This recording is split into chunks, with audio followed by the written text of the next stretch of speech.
दोस्तों, आज मैं आप लोगों को एक राजा की कहानी सुनाऊंगी जिसे कुष्ठ रोग हो जाता है। जो चिकित्सक उसका इलाज करता है उसे ही राजा अपने मंत्री के कहने पर मौत के घाट उतार देता है। परंतु वह चिकित्सक भी राजा से अपनी मौत का बदला ले लेता है। वह चिकित्सक राजा से बदला कैसे लेता है, इस कहानी में सब कुछ विस्तार से सुनेंगे।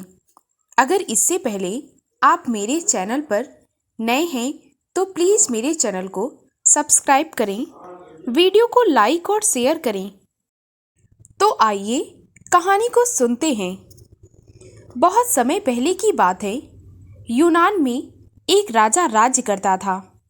राजा के पास सभी सुख सुविधाएं थीं, लेकिन उसे कुष्ठ रोग हो गया था। अपने इस रोग के कारण वह हमेशा दुखी रहता था। ना जाने राजा ने अपना कितना इलाज करवाया, परंतु उसका यह रोग ठीक न हुआ। तभी एक दिन एक प्रहरी ने बताया कि डॉबन नाम का एक व्यक्ति राजा से मिलना चाहता है।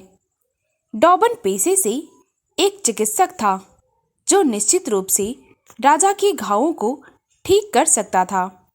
राजा ने प्रहरी को डॉबन को बुलाने की अनुमति दे दी। डॉबन राजा के सामने उपस्थित हुआ और फिर उसने राजा को प्रणाम किया और कहने लगा, महाराज, मैं चिकित्सक डॉबन हूँ।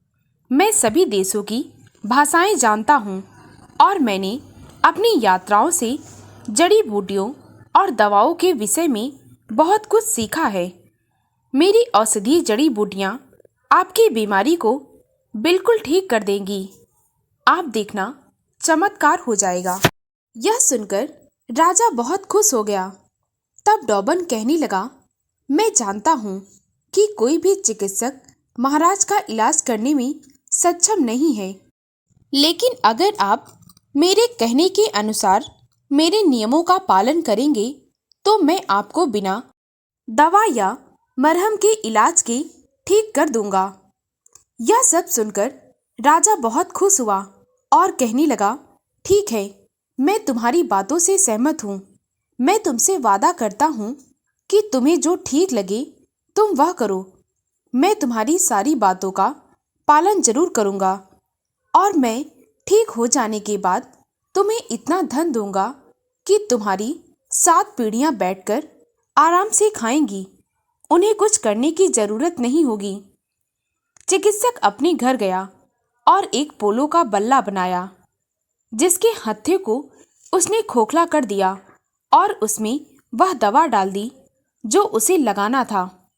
फिर उसने पोलो के बल्ले से मारने के लिए एक गेंद बनाई और इन चीज़ों के साथ वह अगले दिन राजा के पास गया।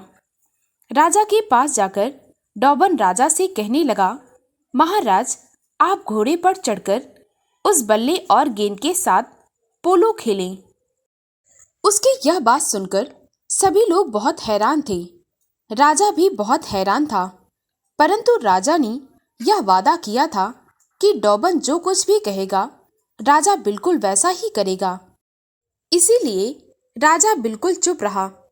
तब डॉबन कहने लगा, महाराज, पोलो के बल्लों को पकड़ो और तब तक गेंद को मारते रहो जब तक आपको यह अनुभव न हो जाए कि आपकी हथेली और आपका पूरा शरीर चमक रहा है। यह पोलो के बल्ले में से आपके शरीर में प्रवेश करने वाली दवा के कारण होगा। इसके बाद आपको महल के लिए प्रस्थान करना होगा। उसके बाद स्नान करना और फिर चुपचाप सो जाना। अगली सुबह आप बिल्कुल ठीक हो जाएंगे। राजा ने ठीक वैसा ही किया जैसा कि डॉबन ने उससे करने के लिए कहा था। सुबह हुई। राजा एक सुखद आश्चर्य के साथ उठा। उसे असीम आनंद और आश्चर्य हुआ। उसके शरीर पर कहीं भी कुष्ठ रोग के कोई लक्षण नहीं थे। जब उसने दरबार में प्रवेश किया तो उसके सभी दरबारियों को खुशी हुई कि राजा अपनी बीमारी से मुक्ति पा चुका है। राजा बहुत खुश था। उसने जल्द ही डॉबन को अपने सामने प्रस्तुत होने के लिए कहा। जब डॉबन शाही दरबार में आया तो राजा ने उसका स्वागत किया और उठकर खड़ा हो गया। डॉबन को रेशमी वस्त्र, कीमती आभूषण और सोने के सिक्के भेंट किए गए। राजा के मंत्री को छोड़कर हर कोई बहुत खुश था। मंत्री डॉबन से जलने लगा था, इसीलिए ईर्ष्यालु मंत्री ने एक षड्यंत्र रचा। वह राजा के पास गया और कहने लगा, महाराज, मुझे आपसे अकेले में बात करनी है, कुछ जरूरी बात है।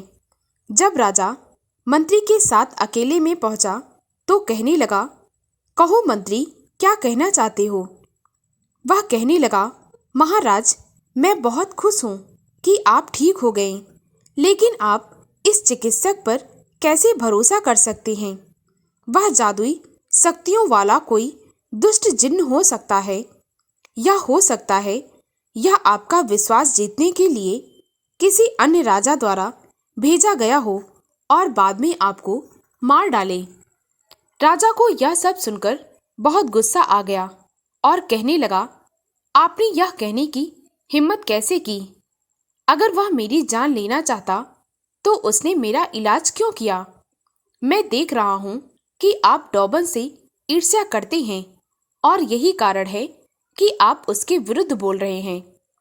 लेकिन आपका कोई भी शब्द मुझ पर प्रभाव नहीं डालेगा।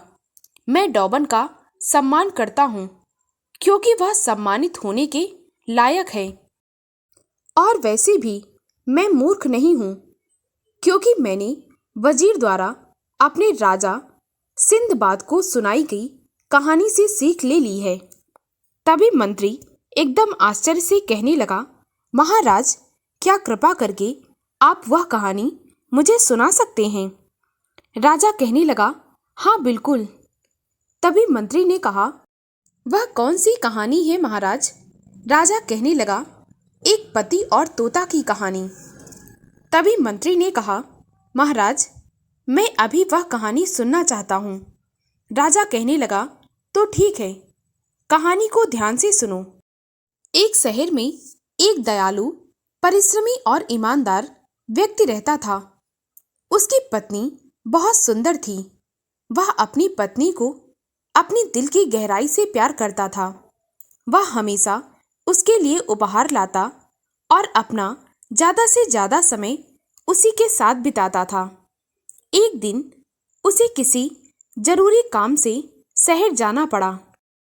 वह नहीं चाहता था कि उसकी पत्नी अकेला अनुभव करे, इसीलिए वह बाजार गया और एक तोता खरीद लाया। वह उसे पिंजरे में रखकर घर ले आया। वह अपनी पत्नी से कहने लगा, प्रिय, मैं कुछ दिनों के लिए दूर जा रहा हूँ। मुझे यकीन है कि यह बात करने वाला तोता तुम्हें अच्छा साथ अनुभव कराएगा। मैं तुम्हारे कमरे में पिंजरा लटकाकर छोड़ दूंगा। उसकी पत्नी कहने लगी, ठीक है, अगर आपको यह लगता है कि यह तोता मुझे साथ का अनुभव कराएगा तो मैं इसके साथ बिल्कुल अच्छा महसूस करूंगी। इस प्रकार तोते को अपनी पत्नी की देखभाल में छोड़कर वह आदमी काम पर निकल गया। तोता न केवल अच्छी तरह से बातचीत करता था, बल्कि उसमें यह भी बताने की क्षमता थी कि उसने क्या क्या देखा। वापस लौटने पर पति ने तोते से पूछा कि उसके पीछे यहाँ पर क्या हुआ।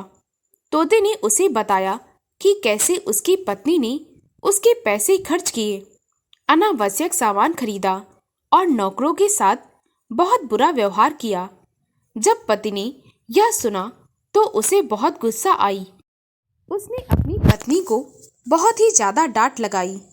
बाद में पत्नी ने सोचा कि उसकी नौकरानियों में से शायद किसी ने उसकी सारी गतिविधियों के बारे में उसके पति को बताया है, इसीलिए उसने अपनी सभी नौकरानियों को खूब डांटा। किसी ने एक भी शब्द नहीं बोला, लेकिन एक नौकरानी बहुत वफादार थी। उसने सिर झुकाकर कहा, मैडम, यह हम में से कोई नहीं बल्कि बात करने वाला तोता है, जिसने साहब को आपके बारे में सब कुछ बताया है। उस आदमी की पत्नी समझ गई। अब उसने सोचा कि वह तोते से बदला लेकर रहेगी। इसीलिए अगली बार जब उसका पति किसी काम के लिए एक दिन के लिए घर से गया तो उसने एक नौकरानी को तोते के पिंजरे के नीचे एक हाथ चक्की चलाने का आदेश दिया, दूसरी को पिंजरे के ऊपर थोड़े पानी की बौछार करने का ताकि पानी चारों ओर गिर जाए, और तीसरी को एक दर्पण को उसके सामने बाएं से दाईं ओर ले जाने का आदेश दिया, जिससे तोते की आंखों में एक जलती हुई मोमबत्ती की चमक लगी। तीनों नौकरानियों ने रात में कुछ घंटों के लिए ऐसा किया। अगली सुबह जब उसका पति घर आया तो उसने तोते से पूछा कि कल रात में उसने क्या देखा। तोते ने जवाब दिया, मालिक, यह एक भयानक रात थी। बिजली और बारिश ने मुझे बिल्कुल नींद नहीं आने दी। वह आदमी सोच में पड़ गया। वह सोचने लगा, कल रात में तो कोई बारिश नहीं हुई और ना ही बिजली चमकी। वह समझा कि तोता झूठ बोल रहा है, इसीलिए उसने पिंजरा उठाया और फर्श पर जोर से पटक दिया। इस पर तोते को चोट लग गई और थोड़ी देर बाद वह मर गया। कुछ दिनों के बाद नौकरानी ने उस आदमी को बताया कि उस रात क्या हुआ था। जब उस आदमी को सच्चाई का पता चला तो उसे बहुत ही ज्यादा पछतावा हो रहा था। वह समझ गया कि किसी की बातों में आकर अपनी बुद्धि को नहीं खो देना चाहिए। राजा ने जब अपनी कहानी समाप्त की तो उसने मंत्री को सजा देने का आदेश दे दिया। तभी मंत्री राजा के सामने हाथ जोड़कर माफी मांगने लगा और कहने लगा, महाराज, मैं सजा भुगतने के लिए तैयार हूँ, परंतु इससे पहले मैं भी आपको एक कहानी सुनाना चाहता हूँ। राजा कहने लगा, ठीक है, मैं तेरी यह अंतिम इच्छा मानकर वह कहानी सुनने के लिए तैयार हूँ। तभी वजीर राजा को कहानी सुनाने लगा। वह कहने लगा, महाराज, एक बार की बात है, एक राजा था। उसका एक बेटा था जिसे वह बहुत प्यार करता था। राजकुमार एक कुशल शिकारी था। वह अपना ज़्यादा समय शिकार में बिताया करता था। जैसा कि राजा अपने बेटे की सुरक्षा के लिए हमेशा चिंतित रहता था, उसने वजीर को राजकुमार के साथ हर जगह जाने का आदेश दिया। वह वजीर हमेशा राजकुमार के साथ रहता और उसके आदेश का पालन करता। एक दिन राजकुमार और वजीर और उसके साथ कुछ सैनिक शिकार करने के लिए एक घने जंगल में पहुंच गए। कुछ दूरी पर जाने के बाद राजकुमार को एक हिरण दिखा। राजकुमार उस हिरण का पीछा करने लगे। इसीलिए राजकुमार ने अपने घोड़े को तेजी से दौड़ाया। राजकुमार उस हिरण का पीछा करते करते इतनी दूर निकल गया कि वह अपने वजीर और सैनिकों से बहुत आगे पहुंच गया। थोड़ी देर बाद जब राजकुमार ने पीछे मुड़कर देखा तो वह समझ गया कि वह अपने आदमियों से दूर हो गया है और इस जंगल में भटक गया। इसीलिए वह रास्ता ढूंढने लगा। उसने जंगल में एक रास्ता ढूंढा और उस पर चलने लगा। कुछ दूर जाने पर उसे रास्ते में एक पत्थर पर एक खूबसूरत लड़की बैठी दिखी जो फूट फूट कर रो रही थी। उसके गालों पर आंसू बह रहे थे। राजकुमार अपने घोड़े की लगाम खींचकर नीचे उतर जाता है और उससे पूछने लगता है, तुम कौन हो और यहाँ पर क्या कर रही हो? क्या मैं तुम्हारी कोई मदद कर सकता हूँ? वह लड़की कहने लगी, मैं राजा की बेटी हूँ। जब मेरा राजसी दल यहाँ से गुजर रहा था तो मैं सो गई। मैं नींद में फिसल गई और अपने घोड़े से गिर गई। अब मेरा घोड़ा कहीं मिल नहीं रहा और मुझे अपने घर का रास्ता भी नहीं मिल रहा। राजकुमार को उस लड़की पर दया आ गई और वह कहने लगा, मैं तुम्हें अपने साथ ले चलता हूँ। लड़की घोड़े पर चढ़ी और दोनों चल दिए। जब वे एक पुराने खंडहर से गुजर रहे थे तो वह लड़की कहने लगी, रुक जाइए राजकुमार। वह लड़की वहां पर उतरकर खंडहर में चली गई। जब तक राजकुमार घोड़े से उतरकर उसके पीछे जाता, वह अंदर जा चुकी थी। जैसे ही राजकुमार उस खंडहर भवन में प्रवेश करने वाला था, उसने किसी की आवाज़ सुनी। वह कहने लगी, मेरे बच्चों आओ, मैं तुम्हारे खाने के लिए कुछ अच्छा लाई हूँ। तभी एक आवाज़ आई, माँ क्या लाई हो? तभी वह लड़की कहने लगी, एक युवा राजकुमार, अब हम उसके स्वाद का आनंद लेंगे। राजकुमार को तुरंत इस बात का एहसास हो गया कि वह बहुत खतरे में है। वास्तव में वह एक लड़की नहीं बल्कि एक भूतनी थी, जिसने उसे फंसाने के लिए अपना रूप बदल लिया था। जैसे ही राजकुमार भागने के लिए घोड़े पर चढ़ा, वैसे ही छल करने वाली राजकुमारी बाहर आ गई। यह देखकर कि उसने अपना शिकार खो दिया है, वह कहने लगी, युवा राजकुमार, अब जब आप मेरे बारे में सब कुछ सच जान गए हैं, तो मैं आपको मार नहीं सकती, इसीलिए डरो मत। कहो, मैं तुम्हारी क्या मदद कर सकती हूँ? राजकुमार को उसके मधुर शब्दों पर बहुत हैरानी हुई। तभी राजकुमार कहने लगा, कृपया मेरा महल, मेरे घर खोजने में मेरी मदद करें, क्योंकि मैं रास्ता भूल गया हूँ। तभी वह भूतनी कहने लगती है, अपने बाईं ओर एक मार्ग ले लो और वह रास्ता सीधे तुम्हारे महल तक जाता है। राजकुमार बड़ी तेजी से आगे बढ़ा और वह महल में सुरक्षित रूप से पहुंच गया। महल में पहुंचने के बाद राजकुमार ने सारी बातें राजा को बताई। राजा बहुत घबरा गया और बहुत परेशान भी हो गया, क्योंकि उसका बेटा मौत के मुंह से बाहर आया था। परंतु इस बात पर राजा को क्रोध आ गया कि उसने वजीर को राजकुमार की सुरक्षा के लिए नियुक्त किया था, परंतु वजीर ने उसकी सुरक्षा नहीं की। कहानी सुनाते हुए वह मंत्री यूनानी राजा से कहने लगा, महाराज, जैसा कि राजा ने वजीर पर भरोसा किया था और उसने राजा को निराश कर दिया था, इसीलिए यह होगा कि अभी डॉबन चिकित्सक भी आपका भरोसा जीत जाएगा, लेकिन बाद में वह विश्वासघात करेगा। कहानी सुनते ही राजा अपने कपटी मंत्री की बातों में आ गया और उसने डॉबन को दरबार में बुलाने का आदेश दिया। जब डॉबन आया तो राजा ने कहा, इससे पहले कि तुम मुझे कोई नुकसान पहुंचाओ, मैं तुम्हें जान से मरवा दूंगा। राजा की बात सुनकर डॉबन बहुत हैरान रह गया। वह कहने लगा, लेकिन महाराज, मैं आपको नुकसान क्यों पहुंचाऊंगा? आखिरकार मैंने आपकी बीमारी ठीक कर दी है, कृपा करके मेरी जान मत लीजिए। आप मेरे साथ इतना क्रूरतापूर्वक व्यवहार क्यों कर रहे हैं? कृपा करके मुझे यह बताइए कि मेरी गलती क्या है, जिसके लिए आप मुझे जान से मार देना चाहते हैं। राजा ने उसकी कोई विनती न सुनी और पहरेदारों को कहा कि उसका सर कलम कर दिया जाए। चिकित्सक अपने घुटनों पर गिर गया और अपनी जान की भीख मांगने लगा। वह कहने लगा, महाराज, कम से कम मुझे इतना समय दे दे कि मैं अपनी पुस्तकों को उन विद्वानों को दे दूं, जो मेरी मृत्यु के बाद उनका अच्छे से उपयोग कर सकें। मेरे पास एक जादू की किताब है, जिसमें कई ऐसी चीजें हैं जिन्हें मैं आपके सामने प्रस्तुत करना चाहता हूँ। महाराज, मेरे पास एक जादू है।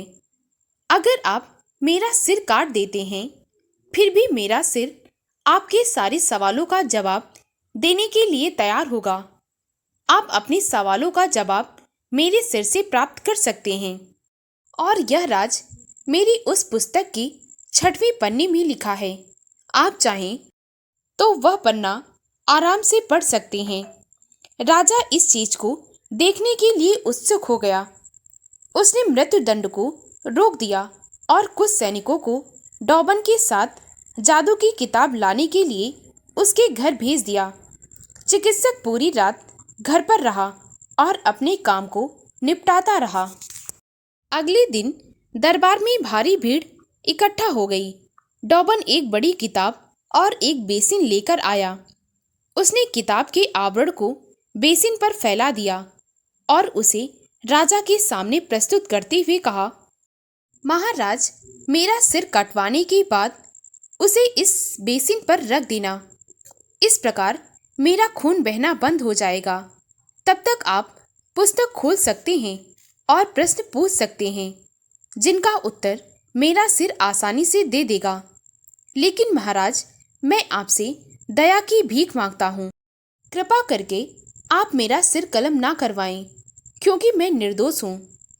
राजा का हृदय नहीं पिघला और उसने डॉबन का सिर काटकर बेसिन में किताब के ऊपर रख दिया। जब खून का बहना बंद हो गया तो डॉबन की आंखें खुली और सिर ने कहा, महाराज, कृपा करके आप 6वां पन्ना खोलें। राजा ने पुस्तक का पहला पन्ना खोला। जब राजा ने दूसरा पन्ना खोलना चाहा तो वे पन्ने एक दूसरे में इस प्रकार चिपके हुए थे कि राजा ने अपनी उंगली को गीली करने के लिए अपनी जिह्वा से लगाया ताकि पन्ने आसानी से खुल सकें। 6वें पन्ने तक पहुंचने तक राजा ऐसा ही करता रहा। जब राजा ने 6वां पन्ना देखा तो उसमें कुछ भी नहीं लिखा था। तभी राजा कहने लगा, क्यों डॉबन, इस पन्ने पर तो कुछ भी नहीं लिखा है। तभी डॉबन के सिर ने कहा, महाराज, कृपया कुछ और पन्ने पलटें। राजा पन्ने को पलटने के लिए बार बार अपनी उंगली को अपनी जिह्वा से गीली कर रहा था। दरअसल उस चतुर चिकित्सक ने उन पन्नों में विष लगा दिया था, इसीलिए वे आपस में चिपक गए थे। जब राजा ने अपनी जिह्वा पर उंगली रखी तो उन पन्नों में लगा हुआ विष बार बार उसकी उंगलियों के माध्यम से राजा के मुंह में जा रहा था। जल्द ही राजा को दिखना बंद हो गया और वह चक्कर खाकर जमीन पर गिर गया। जब चिकित्सक के सिर ने देखा कि विष का असर हो गया है तो उसने कहा, आपको वही मिल रहा है जिसके आप हकदार हैं। आपने मेरी दया के बदले में ऐसी क्रूरता दिखाई और मेरा सिर कलम करवा दिया, इसीलिए मैंने इन पन्नों पर विष लगा दिया था। अब आपको मरने से कोई नहीं रोक सकता। जैसे जैसे विष का असर बढ़ रहा था, राजा की आंखें बंद हो रही थी। देखते ही देखते राजा की मृत्यु हो गई और डॉबन के सिर ने भी अपनी अंतिम सांसें गिन ली। इस प्रकार राजा ने अपने मंत्री की बातों में आकर एक निर्दोष की हत्या करवा दी और फिर खुद अपनी जान से हाथ धो बैठा। दोस्तों, अगर आपको मेरी कहानी अच्छी लगी हो तो प्लीज़ वीडियो को लाइक और शेयर करें। मुझे ज़्यादा से ज़्यादा सपोर्ट करें ताकि मैं आप लोगों के लिए और भी अच्छी अच्छी कहानियाँ ला सकूं। कहानी को पूरा सुनने के लिए बहुत बहुत धन्यवाद।